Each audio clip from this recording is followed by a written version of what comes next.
너희는 죽은 자를 위하여 울지 말며 그를 위하여 애통하지 말고 잡혀간 자를 위하여 슬피 울라. 그는 다시 돌아와 그 고국을 보지 못할 것입니다. 여호와께서 유다 왕 요시야의 아들 곧 그의 아버지 요시야를 이어 왕이 되었다가 이곳에서 나간 살룸에 대하여 이와 같이 말씀하시니라. 그가 이곳으로 다시 돌아오지 못하고 잡혀간 곳에서 그가 거기서 죽으리니 이 땅을 다시 보지 못하리라. 불의로 그 집을 세우며 부정하게 그 다락방을 지으며 자기의 이웃을 고용하고 그의 품삯을 주지 아니하는 자에게 화 있을진저. 그가 이르기를 내가 나를 위하여 큰 집과 넓은 다락방을 지으리라 하고 자기를 위하여 창문을 만들고 그것에 백향목으로 입히고 붉은 빛으로 칠하도다. 내가 백향목을 많이 사용하여 왕이 될 수 있겠느냐? 내 아버지가 먹거나 마시지 아니하였으며 정의와 공의를 행하지 아니하였느냐? 그때에 그가 형통하였었느니라. 그는 가난한 자와 궁핍한 자를 변호하고 형통하였나니 이것이 나를 알미하느냐? 여호와의 말씀이니라. 그러나 내 두 눈과 마음은 탐욕과 무죄한 피를 흘림과 압박과 포악을 행하려 할 뿐이니라. 그러므로 여호와께서 유다의 왕 요시야의 아들 여호야김에게 대하여 이와 같이 말씀하시니라. 무리가 그를 위하여 슬프다 내 형제여, 슬프다 내 자매여 하며 통곡하지 아니할 것이며 그를 위하여 슬프다 주여 슬프다 그 영광이여 하며 통곡하지도 아니할 것이라. 그가 끌려 예루살렘 문 밖에 던져지고 나귀같이 매장함을 당하리라. 오늘 본문은 요시야의 아들 중에 여호아하스 왕과 여호야김 왕이 나옵니다. 특별히 여호야김에 대해서 한번 살펴보겠습니다. 역대하 36장 8절을 보면 여호야김에 대한 이야기를 하고 있는데 그는 물질과 관련해서 아주 가증한 일을 했다고 기록하고 있습니다. 두 가지 잘못을 기록하고 있는데 첫째는 불의와 불공평으로 재물을 취득했습니다. 오늘 본문의 13절로 15절 전반에 보면 불의로 그 집을 세우며 부정하게 그 다락방을 지으며 자기의 이웃을 고용하고 그의 품삯을 주지 아니하는 자에게 화 있을진저 그가 이르기를 내가 나를 위하여 큰 집과 넓은 다락방을 지으리라 하고 자기를 위하여 창문을 만들고 그것에 백향목으로 입히고 붉은 빛으로 칠하도다. 내가 백향목을 많이 사용하여 왕이 될 수 있겠느냐? 이와 같이 기록되었습니다. 11년 왕위에 있는 동안에 여호야김이 한 일은 왕궁을 지은 것입니다. 그런데 백성들에게 임금을 제대로 주지 않고 노동력을 착취해서 지었습니다. 방뿐 아니라 다락방까지 지었는데 다락방은 원래 좁은 방인데도 불구하고 아주 광대하게 지었습니다. 다락방을 지어놓고 자기를 위하여 창을 만들었습니다. 그리고 그 창에다가 백향목을 입히고 붉은색으로 칠해서 번쩍번쩍하게 만든 것입니다. 화려한 집에서 자기의 왕된 권위를 찾으려 했던 것입니다. 여러분, 왕이 집을 짓고 건축을 하는 것은 잘못이 아니죠. 그런데 집을 지어도 공평과 정의로 지으라는 것입니다. 그런데 여호야김은 거꾸로 불의로 집을 세우고 불공평으로 다락방을 지었습니다.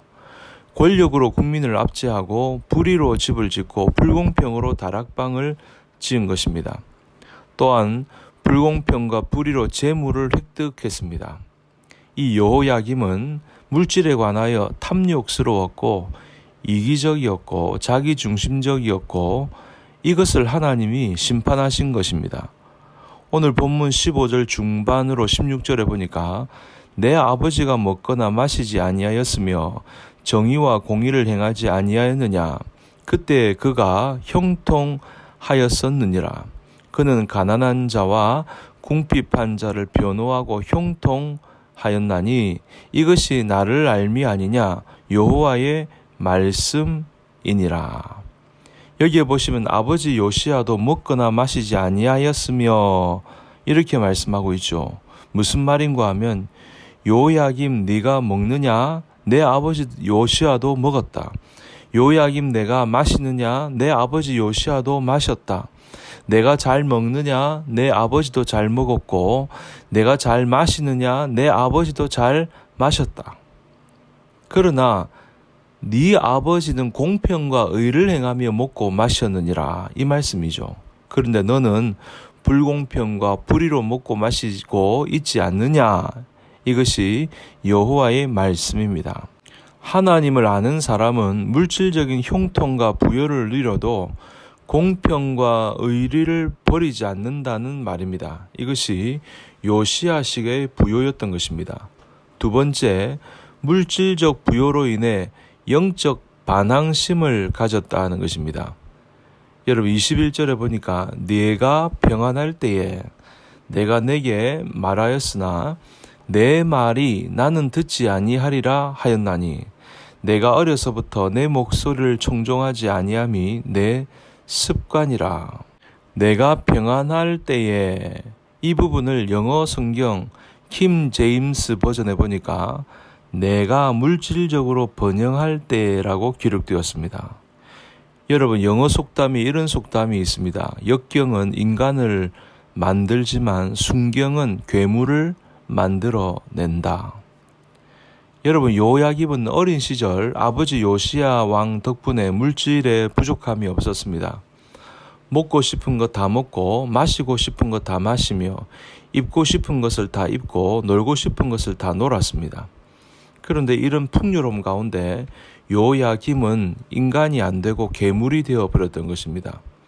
나는 여호와의 말씀을 듣지 아니하리라. 못된 결심을 했습니다. 어려서부터 하나님의 목소리를 청종치 않는 영적인 반항심을 습관으로 하고 있었습니다. 예레미야 36장에 보면 요야김의 영적 반항심이 극치에 달하게 됩니다. 요야김은 예레미야 선지자를 감옥에 잡아 넣습니다. 그런데 감옥에 있는 예레미야에게 하나님이 계시를 계속 주십니다. 그래서 예레미야가 서기관 바룩을 불러서 나한테 계시가 계속 오고 있으니 너는 두루마리에다가 먹으로 쓰라고 했습니다.